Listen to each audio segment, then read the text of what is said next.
My elder sister's marriage started breaking apart just a year after the wedding.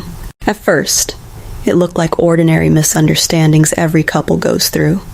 But soon it became clear that things were far worse than anyone thought. She would keep coming back home, frustrated and exhausted, carrying her complaints about her husband Alex. Sometimes she arrived in tears, sometimes in anger, and other times she looked completely drained as though life had been sucked out of her. Each time she showed up at my parents' house, it was the same story. She would unpack her frustrations, and before long, Alex would come knocking, demanding that she return with him. My parents always pushed her back into her matrimonial home. They told her marriage required patience, that men could be difficult, and that she had to endure. My sister never liked hearing that, but she respected our parents enough to obey. She would go back to Alex, only to show up again after a few weeks, carrying the same baggage of pain and disappointment. I was younger then, and I didn't always understand how bad things were. To my parents, her complaints seemed small, not strong enough to warrant leaving her husband. But from the way my sister spoke, it was obvious she was not happy. She was married, yet she was always home with us. It was almost as though she had two homes, one with her husband and one with us, but no peace in either. When I grew older, I decided to stay with them for a while to see things for myself. I wanted to know if my sister was exaggerating, or if Alex was truly as difficult as she said.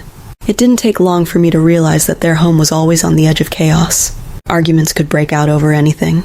A small word, a careless action, or even silence could spark something. My sister had a quick temper. She hated what she called nonsense.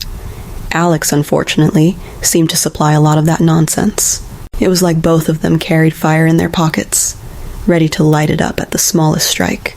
I witnessed several fights. Sometimes I thought my sister overreacted. Other times, I felt Alex deliberately provoked her. I tried to stay neutral, but it wasn't easy when both of them constantly pulled me to their side. One night remains clear in my memory. Alex had traveled and had been away for 5 days. The evening he returned, I expected joy. I thought my sister would welcome him warmly. Instead, the moment he stepped through the door, she attacked him with harsh words. She accused him of disappearing without notice, of abandoning her. At first I was shocked and even felt sorry for Alex. I thought my sister was unfair. After all, he had just returned from a journey. Wouldn't it have been better to let him rest before starting a fight? But later, when I learned the full story, my sympathy shifted.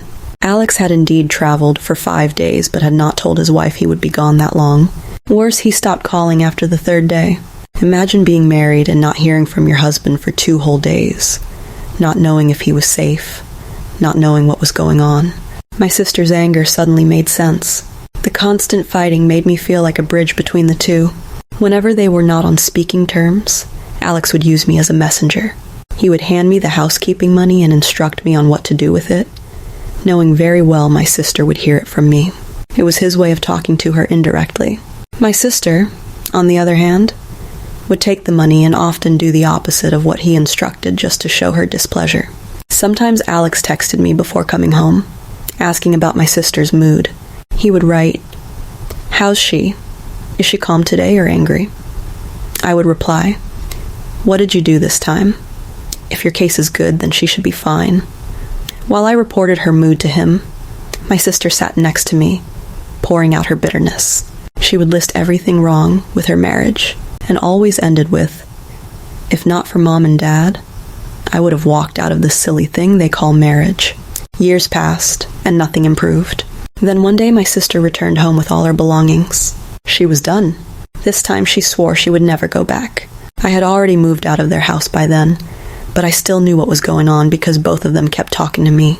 My sister vented her pain, and Alex later called or texted trying to explain his side. He knew she told me everything, but my sister never knew he was also secretly talking to me. When she swore never to go back, my parents tried their usual tactic of pushing her to return. But she screamed, "Do you want me to die? If I must die, I will die here in your presence, not in that man's house. I am done." Her voice was so sharp and desperate that even my parents were taken aback. For once they stopped insisting. It took weeks before Alex gathered the courage to visit my parents. He came with humility, apologized for his mistakes, and promised to change. He begged for another chance, but my sister was unmoved. Not this time. I gave him more than enough chances.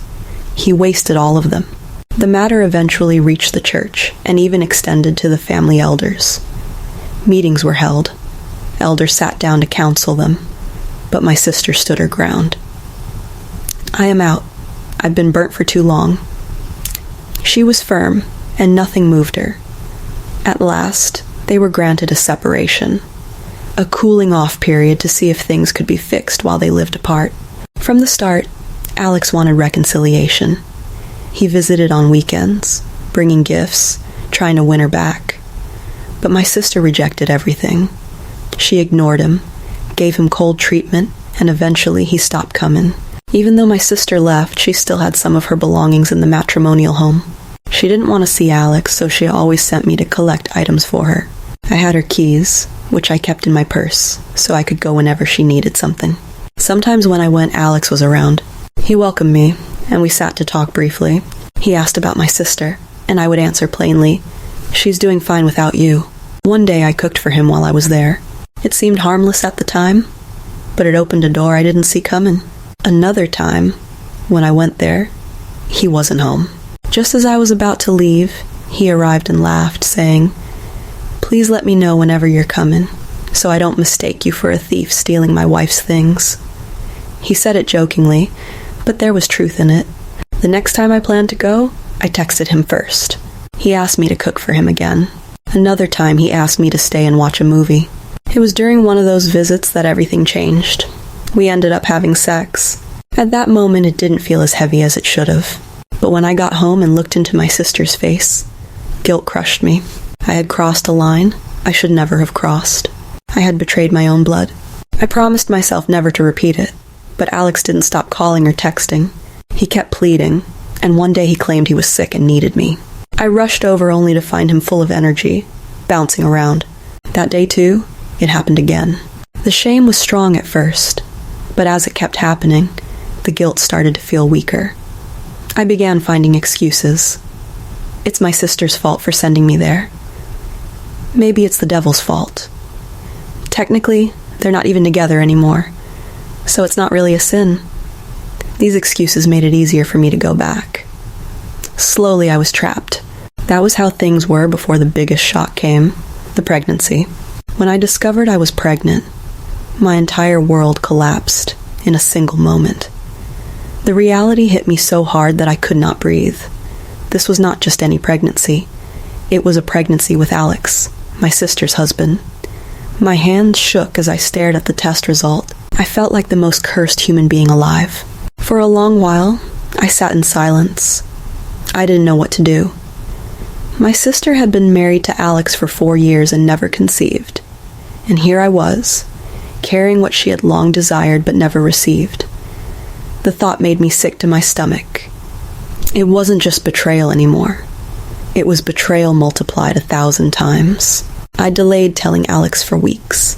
I thought maybe if I stayed quiet, the problem would disappear on its own. Of course it didn't. The pregnancy was real. Eventually, I gathered the courage to call him. My voice trembled when I said, "Alex, I'm pregnant." There was a pause on his end.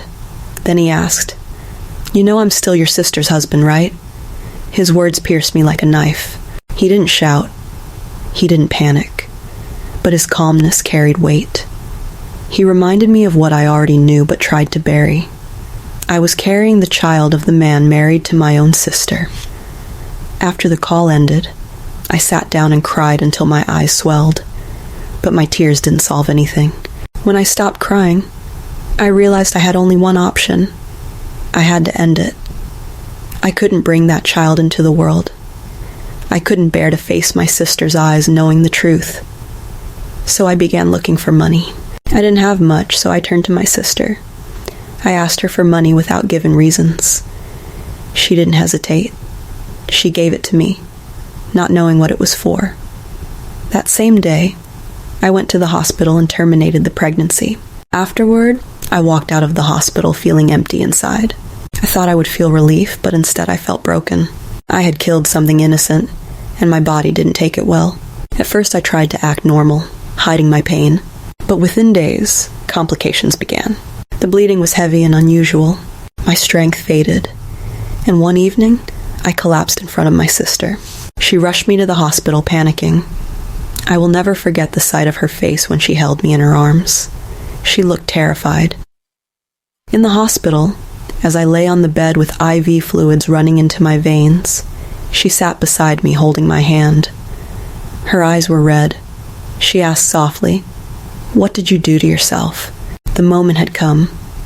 I couldn't hide anymore, but I also couldn't tell her the full truth. I confessed only half. I admitted that I had gotten pregnant and ended it, but I didn't reveal who was responsible. Tears rolled down her cheeks as she listened. She didn't shout, she didn't insult me. She just wept silently. When I was discharged, she took me home. On the way, she finally spoke. "You almost died because of a baby. Are you a child? Am I not your sister again? If you didn't want it, you could have given it to me." Then she sighed deeply. All I could whisper was, "Sorry." That sorry was heavy. Not because of the pregnancy itself, but because of the secret I was still keeping. I wasn't apologizing for the abortion alone. I was apologizing for sleeping with her husband, for betraying her in the worst possible way, even though she didn't know it. Days later, Alex called. He didn't ask how I was doing, whether I had recovered or whether I was still bleeding. He only asked, "Are you still carrying the pregnancy? Do you know the implications of what you're doing?" I nearly screamed at him. "Alex, I'm not a child. I know what I'm doing. It's gone. Just leave me alone." He sent a message afterward, pleading with me not to make things worse. He transferred money to my account and promised to send more if I needed it. I ignored him, though part of me wanted to scream at him for caring so little. He wasn't worried about me. He was worried about himself. Not long after, Alex showed up at my parents' house under the pretense of visiting his soon-to-be ex-wife. I was there when he came. He pulled me aside briefly and asked in a low voice, "Is it gone?" I looked him straight in the eyes and said, "Yes, it's gone. So stop bothering me." He nodded, but his eyes betrayed worry. Meanwhile, the separation period between him and my sister was nearing its end. She was preparing to finalize her divorce. She was healing. She was free. And for once she looked genuinely happy. But me, I was the opposite. I carried a guilt so deep it ate at me daily. Whenever I looked at my sister, the weight on my chest grew heavier. She laughed more these days, cracked jokes, and tried to rebuild her life. Yet I knew I had stabbed her where it hurt most, even if she didn't know it yet. I had betrayed her in a way that could never be forgiven. The guilt didn't go away. It followed me everywhere. When I woke up, when I tried to eat, when I lay down to sleep. Sometimes I cried quietly at night, clutching my pillow, whispering, "Why did I do this?" But there were no answers. I tried to convince myself that since she and Alex were separated, maybe it wasn't that wrong. But every time I saw her, every time she called me her sister, every time she hugged me, I knew I was lying to myself. Alex continued sending messages from time to time. Sometimes he said he missed me. Other times, he begged me to see him again. I ignored him.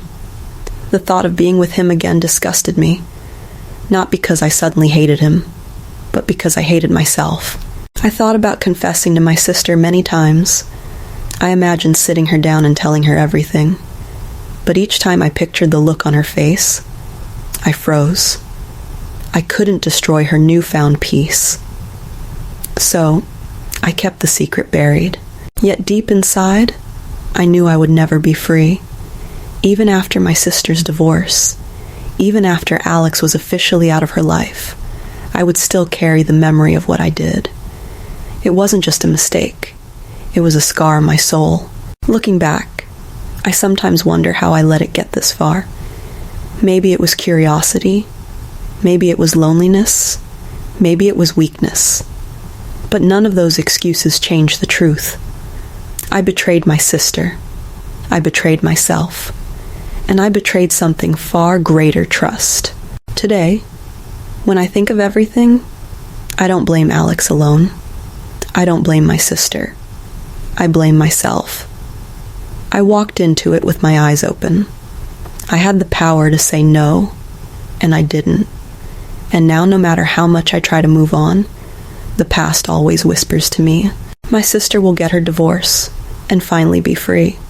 She will rebuild her life, meet someone new, and maybe even find happiness again. But me, I will never be free. Not from the guilt, not from the conscience that keeps reminding me of what I did. Whatever comes my way from here, I know I deserve it.